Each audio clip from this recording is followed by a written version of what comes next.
Hello बच्चों, आज हम इतिहास का तीसरा लेसन शुरू कर रहे हैं। बंधुत्व, जाति तथा वर्ग, आरंभिक समाज। लगभग 600 ईस्वी पूर्व से 600 ईस्वी तक के लंबे समय अंतराल में राजनीतिक व आर्थिक क्षेत्रों में परिवर्तन के फलस्वरूप सामाजिक क्षेत्र में भी अनेक परिवर्तन हुए, जो इस प्रकार थे।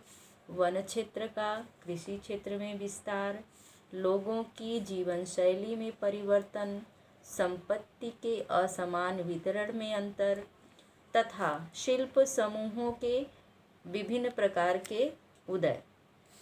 इतिहासकार बंधुत्व, जाति एवं वर्ग जैसे सामाजिक संरचनाओं को समझाने में साहित्यिक परंपराओं का अध्ययन करते हैं, अर्थात साहित्यिक परंपराओं का सहारा लेते हैं।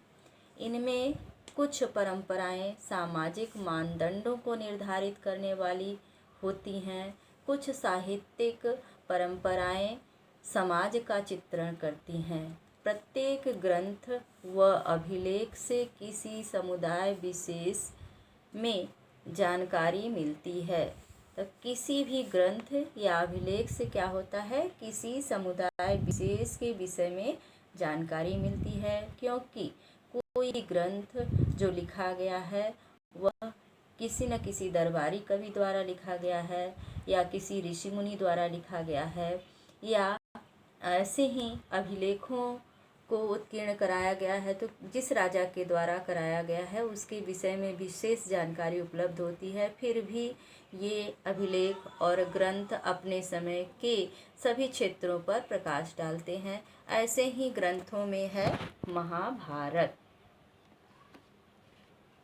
ये क्या है? महाभारत है। जैसा कि आप चित्र में देख रहे हैं, अति विशाल है। आप सभी लोग जानते हैं महाभारत का युद्ध हुआ था, काफ़ी लंबे समय तक चला था, और यह एक विशालतम ग्रंथ है। भारत के दो महाकाव्य हैं, रामायण और महाभारत। महाभारत जो है वह बहुत ही विशाल महाकाव्य है। वर्तमान में इसमें महाभारत में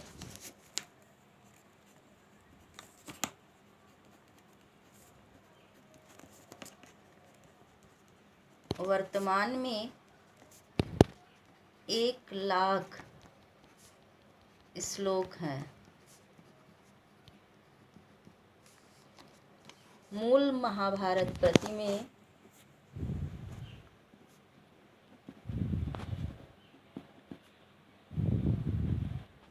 इनकी संख्या 10,000 थी।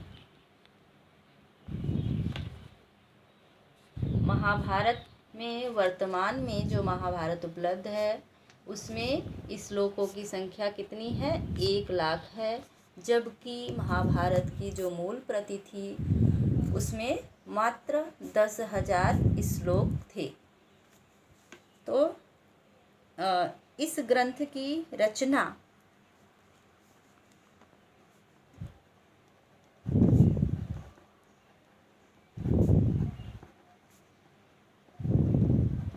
में 1,000 वर्ष लगे थे।